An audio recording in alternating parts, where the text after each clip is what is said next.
Our first meeting was so rushed that I didn't get to properly greet you. Perfect authorizer. I can't thank you enough for your effort. Are you greeting me or accusing me? Relax. You're so tense. I couldn't resist cracking a joke. A perfect authorizer is no trivial title. If I'd known your role earlier, I would never have sent you to Kylo. Of course, we misjudged Kylo back then. Or rather, Rafa's attitude. I'm truly sorry for all that you went through, and of course, for my lack of preparation.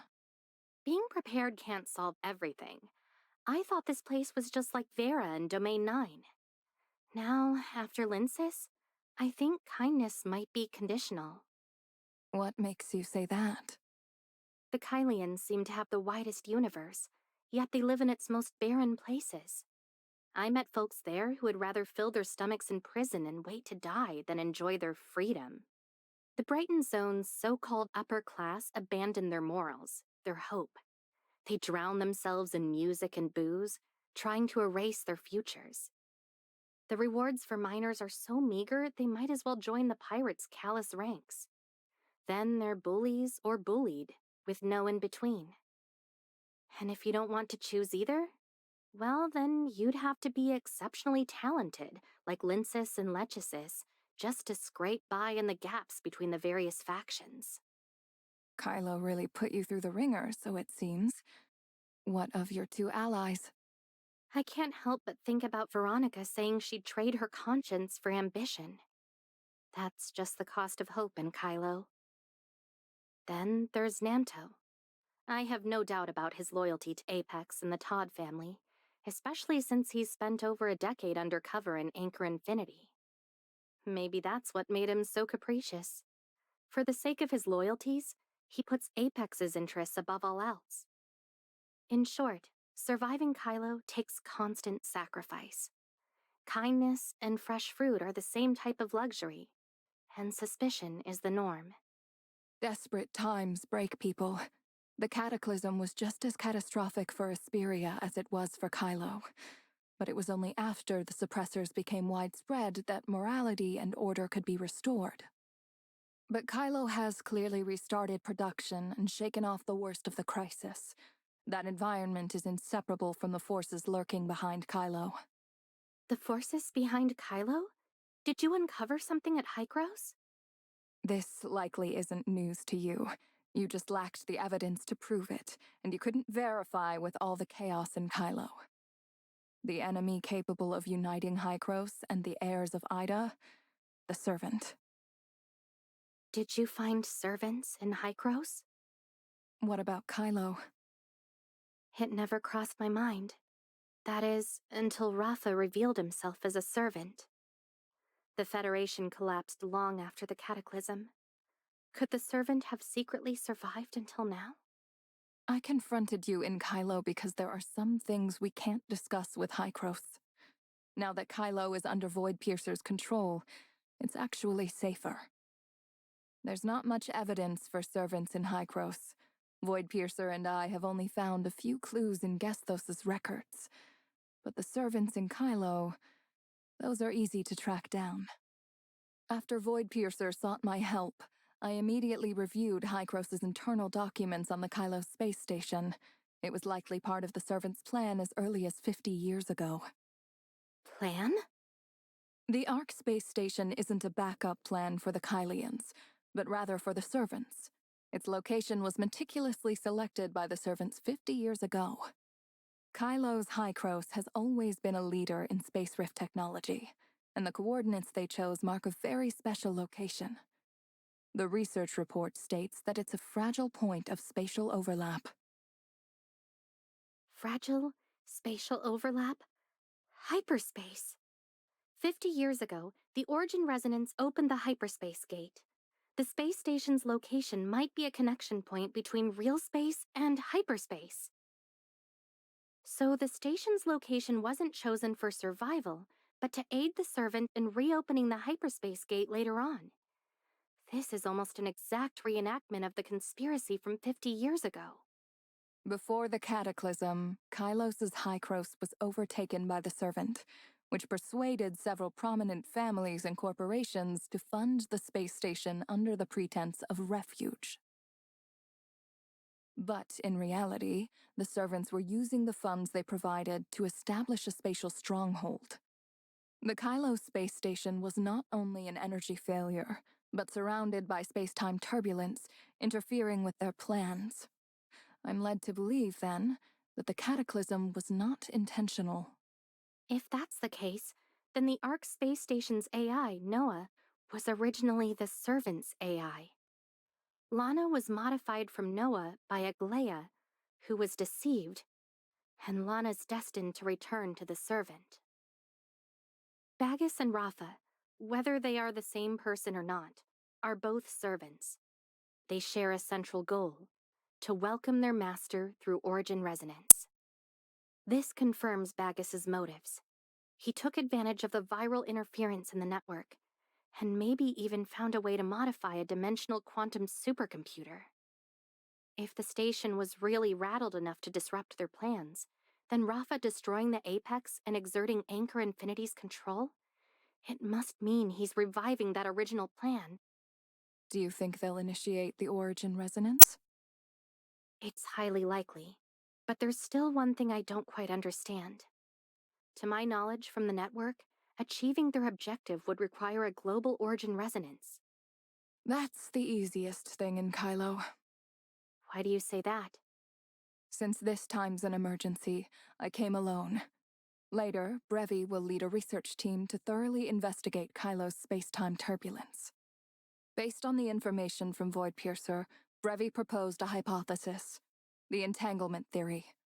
Kylo's space-time turbulence is the yarn. So knotted it forms a ball. So much yarn tangled that the ball became something like a thick wall, tightly enclosing Kylo in its center and forming an isolated space. In other words, this universe's conditions simulate an ideal lab environment. If we build a tower of fantasy at the right site, we could produce a global origin resonance. So you mean Kylo's space-time turbulence actually gives the servant an advantage? Wouldn't that mean it's deliberate? No time for that. What we need is evidence proving that the servants exist in Kylo and are about to initiate a dangerous origin resonance. Preliminary calculations indicate that the optimal site for Kylo's origin resonance experiment is planet Noah, but the exact coordinates can only be determined after gauging the space-time turbulence. Kylo's turbulence is unstable. Initiating origin resonance here is extremely dangerous. If we aren't careful, the Kylians will suffer the cataclysm they've been desperately trying to avoid. If we're right, we need to stop the servants immediately. Nam alone isn't enough. We need more help. Those two aren't reliable allies. Veronica controls Kylo's most powerful armed forces, and Nanto has built up considerable connections among both pirates and Anchor Infinity's executives. Veronica's top priority is the success of Project Astralis. If Hykros is willing to support her plan, securing her cooperation shouldn't be difficult. And Nanto... Authorizer, you're still accustomed to being a diplomatic representative. It's not just about offering polished rhetoric. It's crucial to clarify the cards you and your counterpart hold. You never truly saw Nanto's hand, which is why you were strung along by his whims. Everything you've been through, to me, was nothing more than a ploy of his to buy time. Take, for example, the Hykros aid mentioned at the press conference. That was a key point discussed during negotiations between Rafa and Hykros leadership. You forgot? I just told you. Before I left, you said something about... what was it? Giving a large chunk of land to the Kylians? Rafa doesn't want Hykros visiting Kylo. He initially made those unreasonable demands to stymie the negotiations. Nanto is different. He's working with Veronica. First, he opposes us, pushing us toward the Hope Fleet. Veronica's the buffer. It's just like when I was trapped in Brighton prison. Veronica isn't easy to deal with. Negotiating with her won't be simple. Veronica and Nanto are deliberately creating this chaos. Their delay is intended to let Apex smoothly take over all of Anchor Infinity's assets. To put it simply, urgency breeds clumsiness. Their enemies are so busy dealing with the crisis that they ignore what's right in front of them. In other words, until Agia has fully recovered and smoothly taken over Apex, neither Veronica nor Nanto will engage in formal negotiations with us. Without me, you might have assumed Nanto was toying with you at the conference. Entrapping you in this deliberate chaos, he'd ensure Kylo had the time necessary for their plans. The formal start of negotiations will only come when a stable Kylian is in place, and Nanto willingly takes enough responsibility to soothe tensions. Lana vanishing and Nem assuming control weren't accounted for in the plan. Now they're forced to wait for Agia to recover and help restore Kylo's AI. Negotiations will be far easier once we see their point of view. Then, we just need to convince them there's an enemy out there that's more dangerous than us. When they see which is more urgent, dealing with us or the servants, cooperation will follow. And once we've helped Kylo eliminate the servants, they'll trust us more, paving the way for future cooperation. Future cooperation? If we can clear it out, you'll have an absolutely secure base. Kylo, What exactly are you worried about? we have more urgent matters at hand than that. I think General Veronica and I will hit it off. Leave her to me. I'll persuade her to spare at least some personnel to help us. And as for Nanto, you have some unresolved disagreements with him, so I'll leave him to you. It was a big misunderstanding. The servant probably caused it. But simply explaining that won't make him believe me. It may be hard to rebuild that trust, but getting him to understand that Kylo is in incredible danger, that the servant's scheme threatens everything he holds dear, is much simpler. In this matter, being the diplomatic representative will only be an obstacle. Distrust of Hykros is unlikely to change anytime soon, given the cataclysm. Our objective is to neutralize the servants hiding in Kylo. Now that I'm here, you can rely on me to make that as smooth as I can. Thank you, Plotty.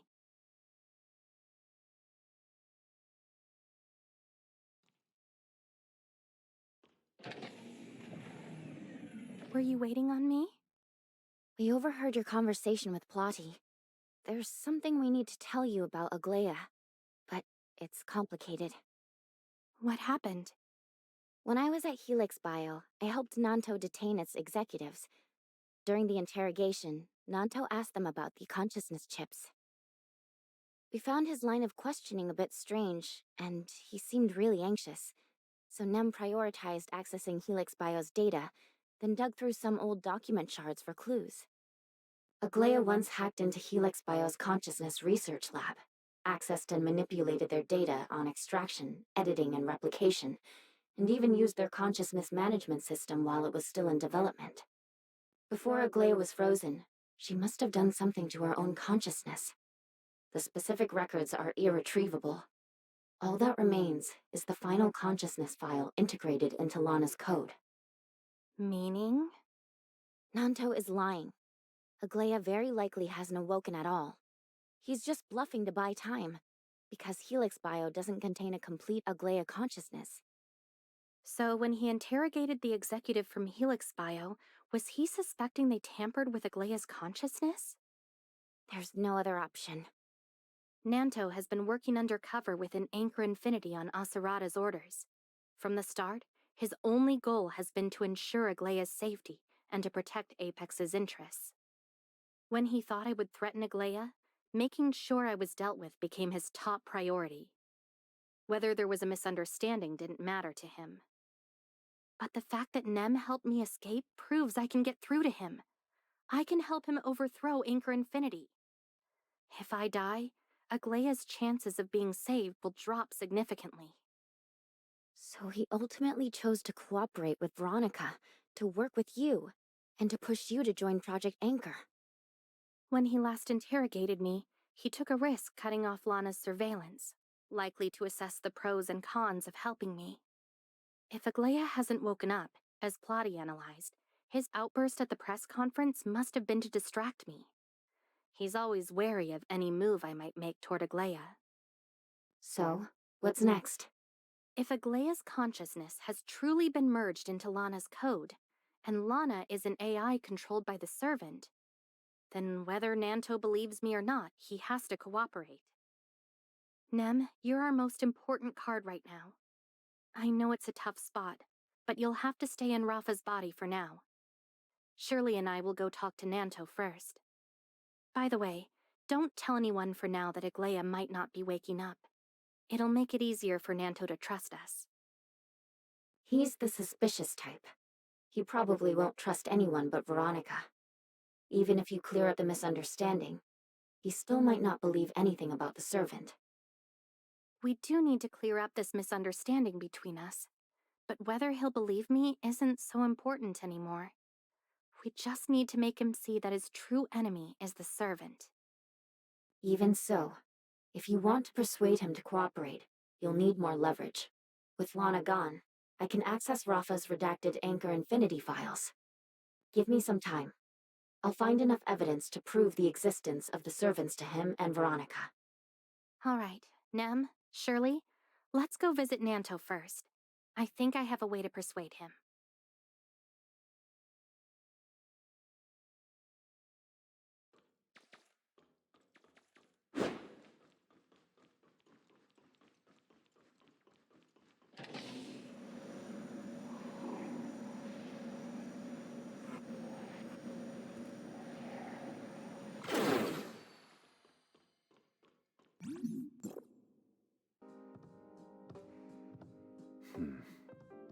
Why hasn't she woken up yet?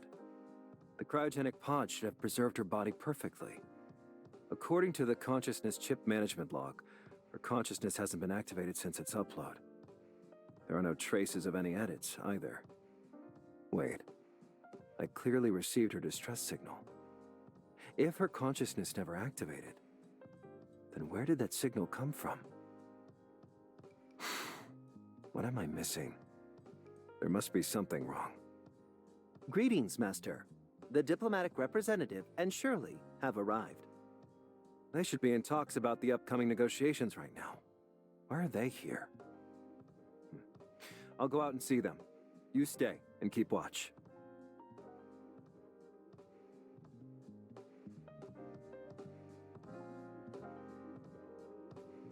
Welcome. What can I do for you? We wanted to come to offer our condolences to Miss Aglaia. I'm sorry, but my aunt hasn't recovered yet, so she can't meet with you both at the moment. I'll be sure to pass along your concern and polite greeting. If you're worried about the feud between Bagus and me, I can plainly tell you that after what happened with Rafa, I've confirmed Aglaia isn't the person I'm looking for. And have you figured out who this Bagus is? Not yet. I only know this person is Rafa's associate, and both serve an organization called the Servant, an influential group tied to the Ark space station and a scheme from 50 years ago. When I was in prison, I mistakenly thought you were working with them and mentioned the source code. You thought I was just lying to throw you off. They hurt my friends just to seize the source code and carry out their plan. What's worse, they even hurt your Aunt Aglaia for it. You've got my attention. He really does care about Grey Fox. If I can make him believe that the ones threatening her safety are the servants, he'll definitely help me. The servants are a bunch of madmen. They believe there's a master in the world, and their goal is to usher this so-called master into Ida. Rafa said before his suicide that he was a member of the Servant. If you don't believe me, you can confirm it with Veronica. Rafa was likely stalling for his associates during negotiations with Ida's Hykros, to give them time, of course, to steal some technical secrets. By technical secrets, do you mean the source code? Not only that, but I suspect they also stole the Omnium technology used to transform Sam into Gesthos. Their goal is to upgrade Lana in the same way. And you think Lana disappeared because she became a new dimensional quantum supercomputer, controlled by these so-called servants you mentioned? Can you think of any more plausible explanation for Lana's lack of computational power? What's the purpose? To upgrade her and then make her disappear from all of Kylo? That's just too strange. Unless... What exactly do you mean by welcome the Master? That depends. How much do you know about the Cataclysm? Or rather, how much has Aserada told you? Huh. The Ark space station was originally constructed to escape a disaster that would destroy humanity. The Federation caused it with secret Omnium experiments. Aserada never touched on the specifics of the experiments. He said it was beyond humanity, something he had to take to his grave. So I figured it must be related to the Omnium explosion.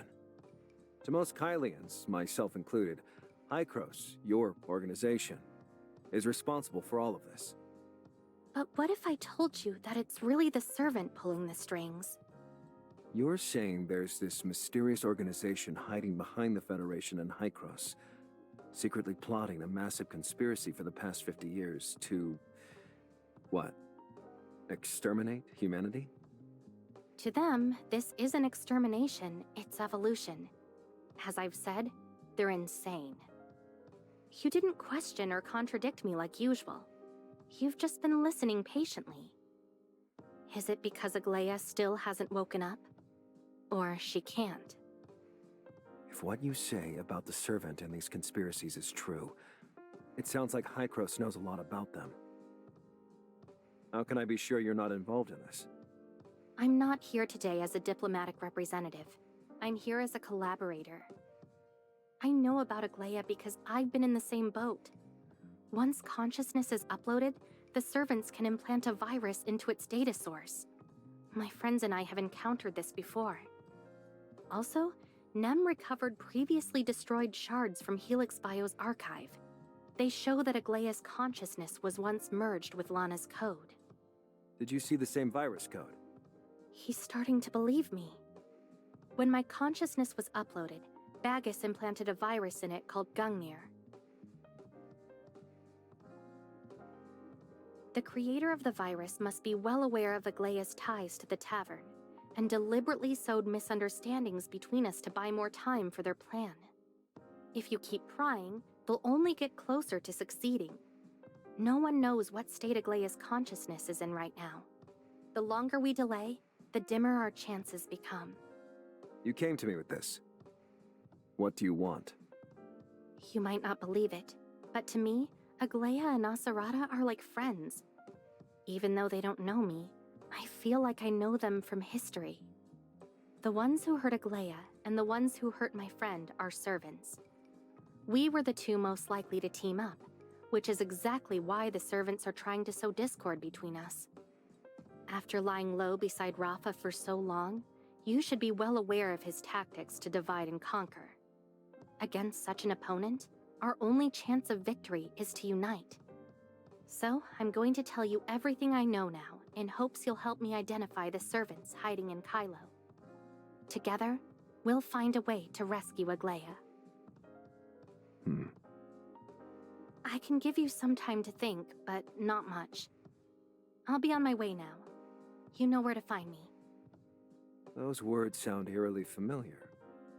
I didn't expect to be on the receiving end so soon.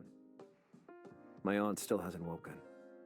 According to Helix Bio's consciousness chip management log, her consciousness hasn't been activated since it was implanted. I considered using your arrest as an opportunity to get rid of you. But after that distress signal, I decided to help you out. But now it seems that the one who sent the distress signal wasn't the consciousness preserved by Helix Bio. It was the consciousness embedded in Lana. That gives us even less time. Lana has already escaped and is about to complete her upgrade. If we can't stop her in time, not just Agia, but the entirety of Kylo will... What exactly are the servants trying to accomplish? They upgrade Lana, but leave Kylo. It makes no sense. There must be something else. You mentioned a master. What exactly does that mean? 50 years ago, the Federation and Hykros planned to end the disaster through Gesthos. But the servant intervened, trying to twist the plan to open another space and summon their so-called master. In the end, their plan failed. The cataclysm occurred, Ida fell apart, and the Kylo space station was lost somewhere in this universe. Of course they'd want to retry. And they need a dimensional quantum supercomputer for that to work. That's why they're upgrading Lana. What if they succeed this time around? There's no way of knowing. But if they fail, Kylo will be plunged into another cataclysm. And the instability of the space-time turbulence will only increase those chances. Everything you said sounds reasonable, but isn't it all just speculation? The servants have supposedly existed in Kylo all this time. Lana has been supposedly upgraded. Where's your evidence?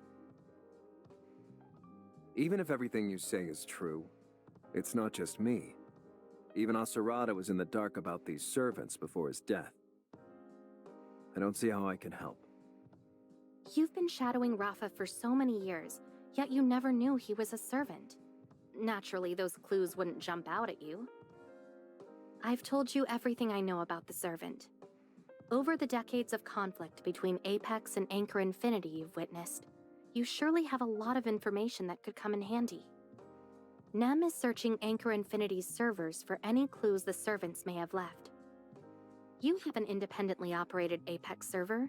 It might host your evidence. Give me some time. I need to re-examine some files and re-interrogate the people Anchor Infinity left behind. And if we're really going to pull this off, you'll need Veronica too. Plotty has already gone to find her. As for the documents, I'll have Nem grant you the appropriate access permissions. Do you really think Helix Bio only made that body for Rafa? Surely there are other lunatics who are unwilling to die. I'm not particularly fond of you as an enemy, but when we're on the same side, you're not so bad. According to Hykros' calculations and Nem's investigation, if the servants are operating exactly according to plan, they've sent Lana to planet Noah. It might be best to start there.